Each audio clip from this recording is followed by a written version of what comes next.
Hey there guys, how you doing? For this week's vlog, I want to do something a little different. So this weekend I was meeting with a friend and we're talking about some projects. And he had just started his production company.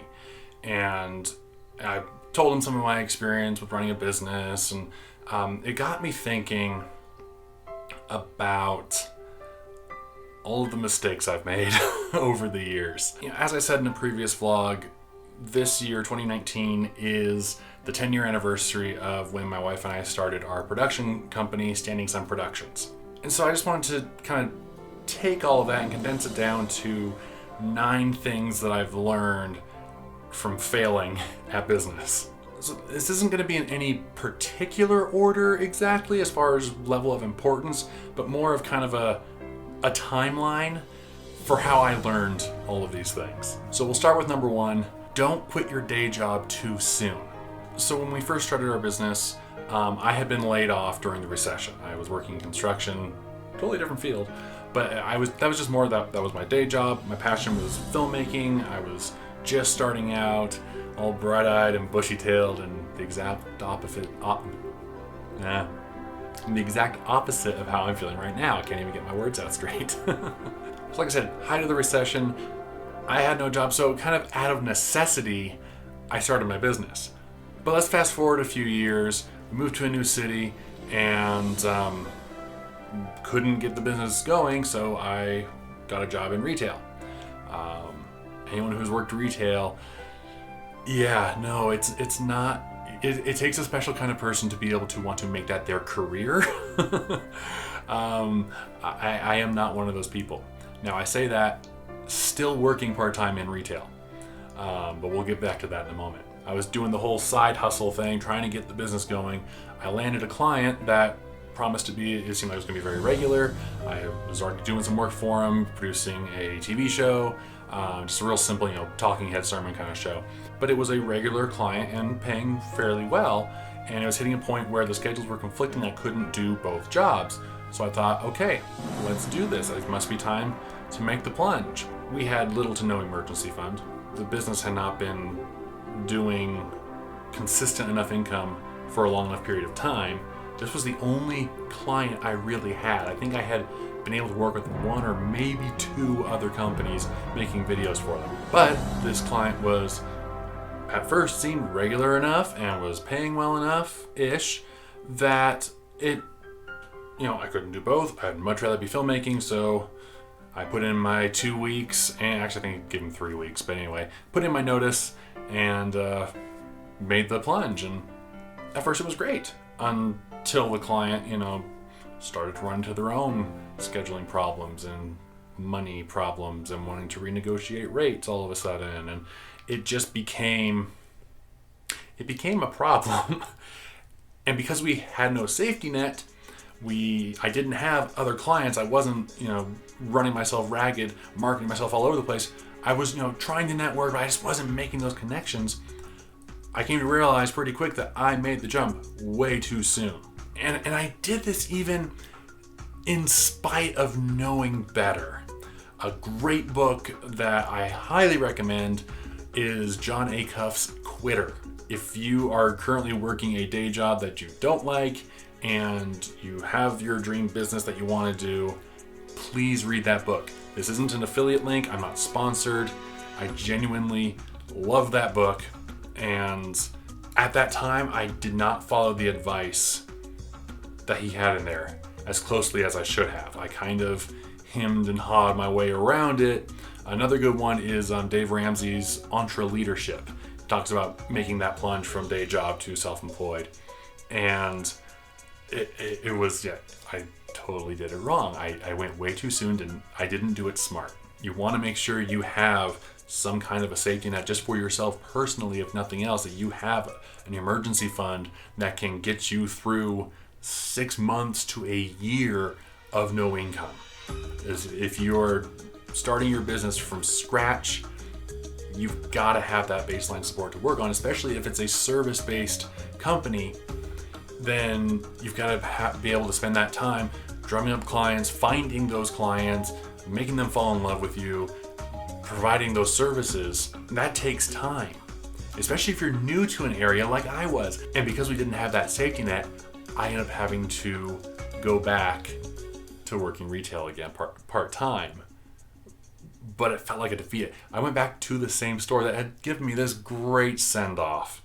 And, it wasn't a bad place to go back to, but it was a little humiliating. Hey guys, I'm back. That business you were cheering me on about, yeah, well, not so much. But at least I was able to go back. It didn't burn my bridges or anything. Because that's another thing, when you do quit, don't burn your bridges, because you don't know if you're going to have to come back and try to recross those bridges again. So yeah, big thing I learned. Number one, don't quit your day job too soon.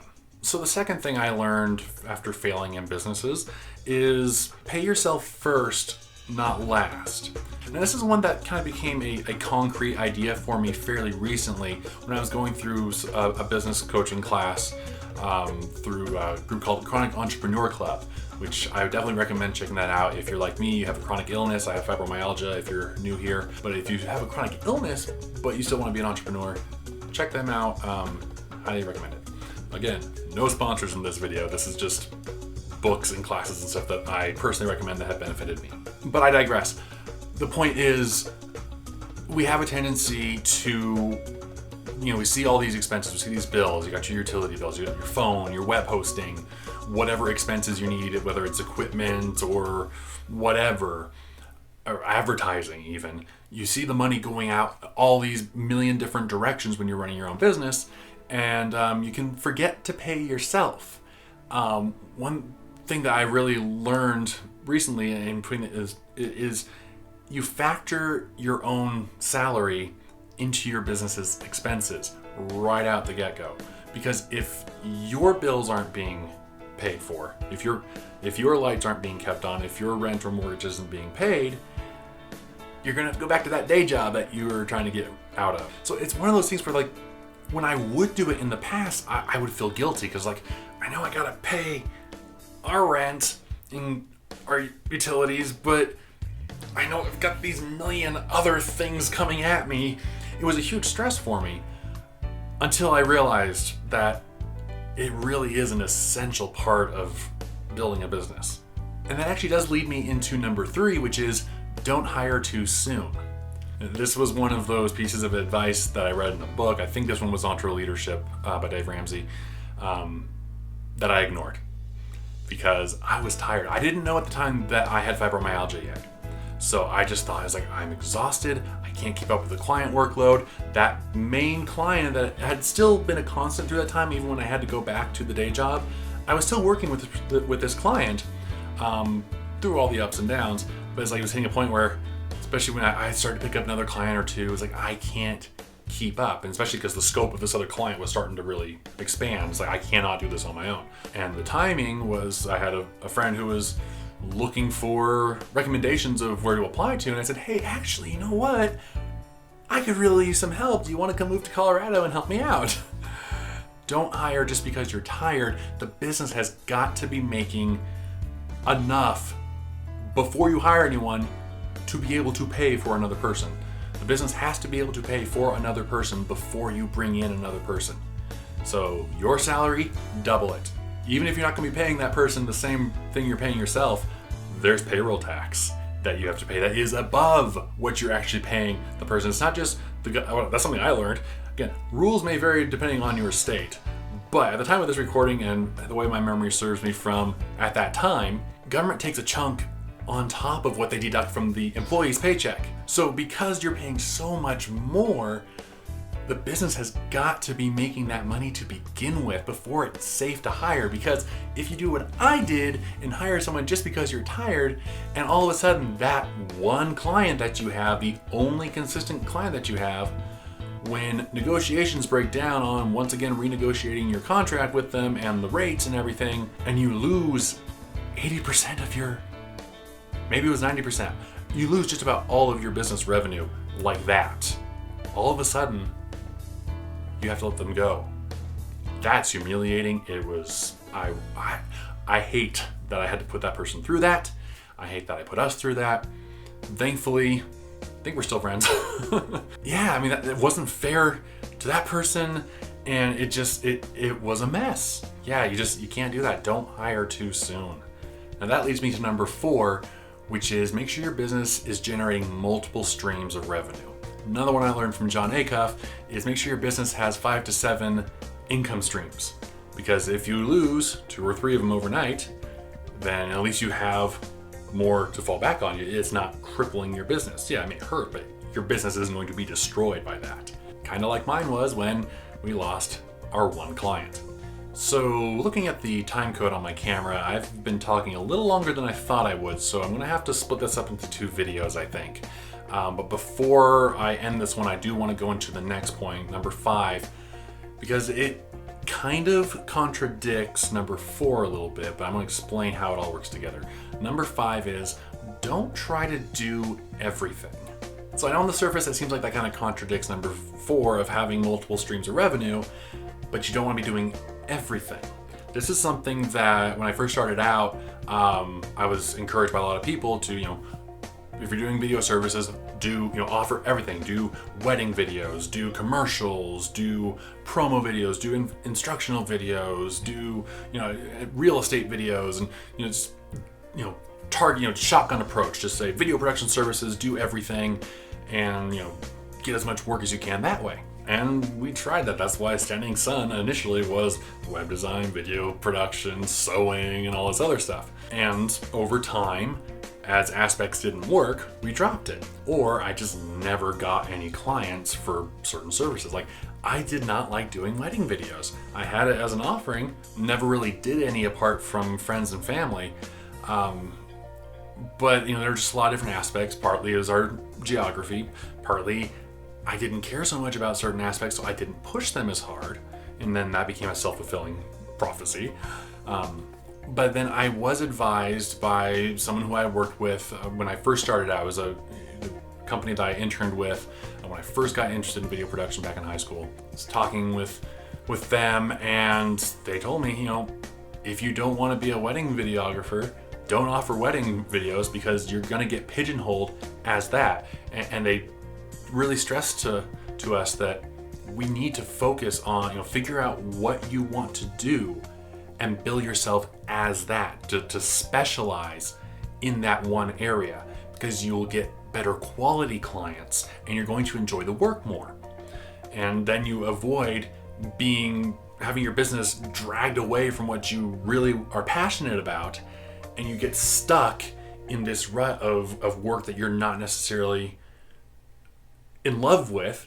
And that's kind of the whole reason you're not wanting to do, you're not wanting to work for someone else. You are trying to create your own dream job.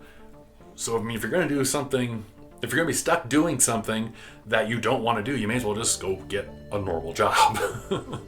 Sorry, I didn't make a clear line between where the advice I got started and then where that morphed into the conclusions I then drew. But take what I said here. So how does this not contradict the previous point about having multiple streams of income? Once you narrow your business down to that one niche you want to focus on, take that niche and then divide it out. Find out different ways you can serve that niche. Whether it's, let's say, for example, with Standing Sun Productions now, we're really focusing on just creating our own in-house productions, web series, documentaries, films, that kind of stuff. So you have, you make your movie, you're selling your movie on DVD in stores. Then you have it online on Amazon. That's 2 separate streams of income for the same kind of product. Then there's, say, t-shirts, merchandise. That's another stream of income that is still serving your niche. So, and depending on what you're wanting to do, it may take some creativity. Say it's service-based, say you have a sewing business. You make things for other people, you do mending or whatever, but what if you also offer classes? What if you record some classes and sell those online as a product? So it's something that it serves your niche, but it's different streams of income, so that if one fails, like you can't find any customers for this service, you may have some products that you can still sell online. So just because you're focusing on one niche doesn't mean that you are stuck with just one way of making money for your business. Okay, so I'm going to wrap up this video for this week. Thanks for sticking around and watching with me. So the last 4 points I'm going to cover next week are going to come more from when we weren't trying to start our own business, but when we tried acquiring an already existing business. We learned a whole lot from that experience. So talk about that next week. Thank you for watching. Be sure to like and subscribe if this is your first time here. I try to do weekly vlogs, but again, I'm also, like I said earlier, chronically ill, so my schedule is a little in flux. So subscribe, hit the notification bell, all that good stuff so you can keep up to date. I also have a Patreon page if you want to support me there. Yep, that's another revenue stream. Links are all in the description below. Thank you so much for watching, and I will see you next time.